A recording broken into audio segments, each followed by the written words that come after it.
If you've ever said, I just want to start eating a little bit better, this video is for you.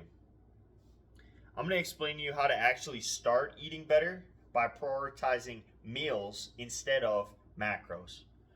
Macros is a word that gets thrown around and it kind of mixes things up. When you get started, a lot of people hear consistency is the most important thing, and that's true. Meals are what we make consistent first, so it can give you some structure. So just a simple breakfast, lunch, and dinner at consistent times with relatively consistent amounts of food is kind of the ideal situation, right? So it really comes down to what you want to do. One thing that works really well for a lot of people is building out kind of templates of meals that they like so that they can slot into each one. Some people don't want to eat the same thing all the time. Some people do want to eat the same thing all the time. That is entirely up to you.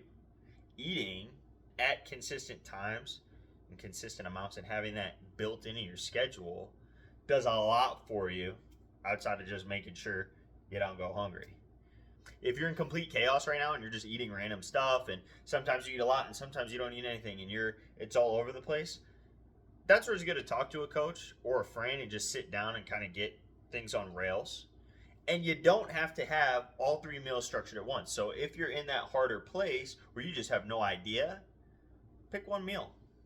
If you can work on just prioritizing even one meal at a time, eating the same breakfast every day, or breakfast at the same time every day, at the very least, something easy, that's going to start to get you on the path where you can get things on the rails and actually have that structure. Why does this structure matter more than just macronutrient requirements?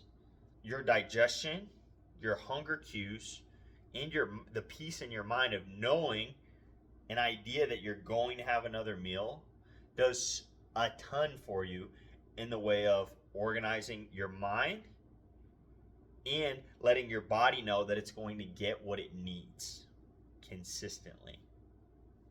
This is how you really start to make a lasting impact on changing things. Now, over time, you can improve the foods that you select. You can optimize the amounts, but you don't need to worry about that first, especially not if you're just hitting the breakfast, lunch, and dinner. If you do any kind of training, especially resistance training or intense cardio training, having something to eat before and after can also be really effective as little pre-workout snacks or just a whole structured meal, and post-workout snacks or a structured meal to get food in you, because those are really crucial times. This is really just a starting point though. Building out that structure can take a while, and being patient with yourself and taking small wins as you go is really important. The macronutrient requirements, you can listen to your body and start to figure that out, but you don't even really need to measure when you get started, because that's a big aversion for a lot of people.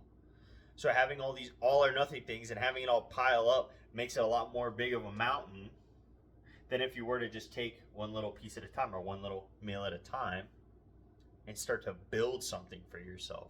A skeleton that you can use to then add on to later. Rome wasn't built in a day. If you're out there and you're not sure what to do, talk to a coach, talk to a friend, talk to a loved one, and kind of get things to calm down and just see what's the next right thing you can do. Hope this helped anybody.